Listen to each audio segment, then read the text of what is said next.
Hay gente que cuando piensa en los profetas de la Biblia se imagina señores muy solemnes con barbas largas, obedeciendo a Dios a la primera y transmitiendo mensajes sagrados sin rechistar. Pero hoy vamos a hablar del profeta más rebelde, testarudo y cascarrabias de las escrituras. Un tipo que cuando Dios le dio una orden, decidió que era mejor idea declararse en huelga y marcharse al otro lado del planeta. La mayoría de gente conoce este relato por el mito popular del hombre y la ballena, pero la verdadera historia bíblica es muchísimo más retorcida y divertida. Imagina que el creador del universo te encomienda una misión crucial, y tú en lugar de ponerte en marcha, te vas a la estación, te pillas un billete en dirección contraria y pretendes dimitir de tu puesto de profeta. El texto bíblico de Jonás es muy claro. Dios le manda ir a Nínive, una gran ciudad que estaba hacia el este. ¿Y qué hace nuestro protagonista? Se va corriendo al puerto de Jope para pagar su pasaje y se sube a un barco que iba hacia Tarsis, que estaba justo en la dirección opuesta, hacia el oeste, en lo que hoy sería probablemente España. Era el equivalente medieval a que te manden a dar un recado a la esquina de tu casa y tú te pilles un vuelo directo a Australia para esconderte. Hoy, en Historia Forjada, vas a descubrir que el viaje de Jonás no fue una bonita fábula marinera, sino el intento de fuga más absurdo de la historia antigua. Pensar que puedes huir de Dios subiéndote a un barco de madera es como mínimo un exceso de optimismo. Y a Jonás la realidad le pegó un bofetón en mitad del Mediterráneo. El texto bíblico nos dice que Dios desató un viento tan violento en el mar que la nave estaba a punto de romperse en pedazos. El pánico a bordo era absoluto. Los marineros, que la Biblia se encarga de aclarar que eran paganos de diferentes lugares y no hebreos, estaban totalmente cagados de miedo. Empezaron a tirar toda la carga al mar para aligerar peso y cada uno se puso a rezar desesperadamente a su propio Dios para ver si alguno lo escuchaba. Como la tormenta no paraba, llegaron a la conclusión de que aquello no era el clima normal. Alguien a bordo llevaba una maldición encima. Así que decidieron echar suertes para descubrir quién era el gafe que había provocado la ira divina. Y adivinad a quién le tocó el premio gordo. A Jonás, a quién no. Pero lo más increíble de esta escena es la actitud de nuestro profeta rebelde. Mientras el barco crujía y los marineros lloraban por su vida, Jonás estaba abajo, en el fondo de la bodega, durmiendo tranquilamente como si la cosa no fuera con él. Cuando el capitán lo despierta y el sorteo lo señala, el tío ni se inmuta. Confiesa con una tranquilidad pasmosa que es hebreo, que teme al Dios del cielo que hizo el mar y la tierra.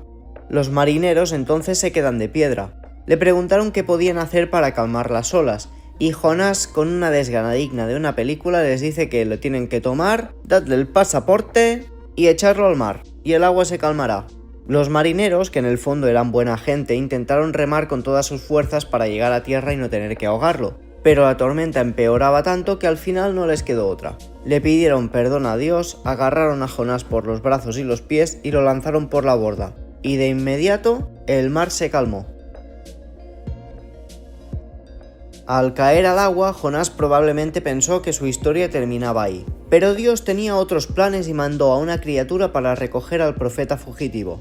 Jonás pasó 3 días y 3 noches enteras dentro de las entrañas de este bicho, un tiempo que aprovechó para recapacitar, dejar de lado su orgullo e hizo una de las oraciones más sinceras de las escrituras. Pero aquí hay que pararse a hacer una aclaración obligatoria para desmontar el mito de que se lo comió una ballena. La Biblia nunca en ningún momento habla de este animal. Si abres el texto original en hebreo, la palabra que se utiliza es Dag Gadol, que se traduce literalmente como gran pez. Incluso siglos después, cuando el Nuevo Testamento hace referencia a esta historia en griego, utiliza el término ketos, que significa monstruo marino o criatura de las profundidades. Lo de la ballena es una mala interpretación de traducciones posteriores que se quedó grabada en la tradición popular y en los cuentos infantiles. Pero la realidad bíblica es que fue un pez gigantesco y desconocido. ¿Podría ser una ballena? Sí. ¿Que no lo aclara la Biblia? También. El caso es que, tras 3 días de encierro y digestión, el pez ya no aguantaba más a Jonás en el estómago. No estaba bueno. Dios le dio la orden a la criatura y ésta terminó por vomitar al profeta directamente en la playa. Un inicio de misión de lo más glamuroso, sí señor. Imagínate la escena. Sales a la arena rebozado en jugos gástricos, oliendo a pescado podrido de hace 3 días, pero vivito y coleando. Ya no hay excusas. Dios le volvió a repetir la orden por segunda vez. Levántate y ve a Nínive. Y a Jonás, con todo el dolor de su corazón y el olor a marisco encima, no le quedó más remedio que andar.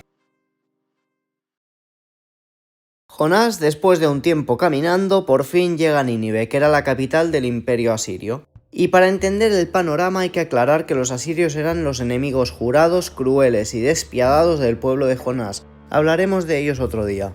El profeta los odiaba con toda su alma. Por eso, cuando tuvo que recorrer la gigantesca ciudad para dar el mensaje de Dios, dio el peor mitin de la historia. Su profecía fue corta, directa y con una desgana tremenda. La Biblia nos dice que solo gritaba una frase de 5 palabras en hebreo, que era la siguiente: dentro de 40 días, Nínive será destruida. Y ya está. Jonás no les ofreció un plan de salvación, no les pidió que cambiaran de vida, no les dio ni un gramo de esperanza. Él no quería convencerlos. El tío simplemente quería soltar el aviso obligatorio para cumplir con Dios y sentarse a ver cómo caía fuego del cielo para borrar a sus enemigos del mapa. Pero es que a este hombre todo le salía mal. Contra todo pronóstico, el peor discurso del mundo provocó el mayor éxito de la historia. Los habitantes de Nínive se creyeron el mensaje a la primera. El mismísimo rey se bajó del trono, se quitó su vestidura real y ordenó un ayuno absoluto para toda la ciudad. Y ojo, cuidado, que la Biblia aquí mete un detalle que roza hasta la comedia, ¿eh? El decreto real decía que nadie podía comer ni beber nada, incluyendo las vacas y las ovejas, castigadas también. Ordenaron que hasta los animales fueran cubiertos de cilicio, que esa era ropa áspera que se usaba para mostrar arrepentimiento. Imaginaos el nivel de drama en la ciudad. Miles de personas llorando y los rebaños de vacas mugiendo de hambre con trapos negros por encima. Al ver que se arrepentían de verdad y dejaban su mala conducta, Dios tuvo compasión de ellos y decidió no destruirlos. Nínive se había salvado. Entonces cualquiera se pensaría que Jonás iba a volver a casa saltando de la alegría porque Nínive se había salvado. Pero no. Lo más loco de la Biblia es lo que pasa a continuación. En lugar de alegrarse, Jonás se pilla un berrinche monumental. Se pilla un cabreo el colega con Dios por haber perdonado a Nínive, que le dice que le quite la vida porque mejor le es la muerte que la vida.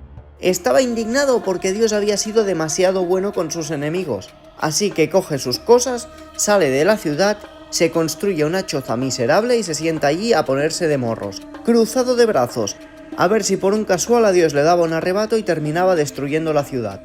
Dios, al ver a Jonás en ese estado, decide darle una lección práctica.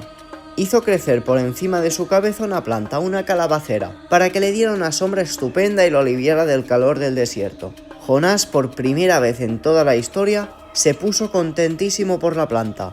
Pero al día siguiente, al amanecer, Dios mandó un gusano que atacó la planta y la secó por completo. Cuando el sol empezó a apretar y sopló un viento abrasador, Jonás se volvió a pillar un cabreo, monumental, maldiciendo otra vez por la muerte de la planta. Y ahí es donde Dios aparece y le mete un repaso psicológico totalmente épico que deja a Jonás desarmado. Dios le dice: tú sentiste lástima por la calabacera que no te costó ningún trabajo y que no hiciste crecer. En una noche creció y en una noche se murió. Entonces, ¿no debería yo sentir lástima por la gran ciudad de Nínive, donde hay más de 120.000 personas que ni siquiera saben la diferencia entre lo que está bien y lo que está mal? Y eso sin contar sus muchos animales. Y el libro de la Biblia termina exactamente ahí, en seco, con Dios dándole esa bofetada moral a Jonás y con el profeta completamente indignado y sin argumentos. Al final, el relato de Jonás no es la simple historia infantil de un hombre y un pez gigante. Es la crónica real de un profeta cascarrabias que aprendió a base de golpes que no puedes huir de tus responsabilidades ni ponerle límites a la compasión de Dios. Jonás quería un mundo a su medida, pero Dios tenía otros planes. Nínive y el imperio asirio eran lugares brutales, pero no eran los únicos que dominaban el mundo antiguo con mano de hierro y costumbres de lo más extrañas. Si te fascina cómo se vivía en estas superpotencias de la antigüedad, donde la religión, el poder y la supervivencia del día a día se mezclaban de formas que hoy nos parecen de otro planeta, hice un vídeo hablando de cómo era la vida en el antiguo Egipto. Si quieres ir a verlo, te lo dejo por aquí. Y ya sabes, si te gusta que te cuenten la historia tal y como fue, con rigor y sin filtros, suscríbete a Historia Forjada. porque siempre habrá nuevas historias que descubrir y nuevos viajes que emprender.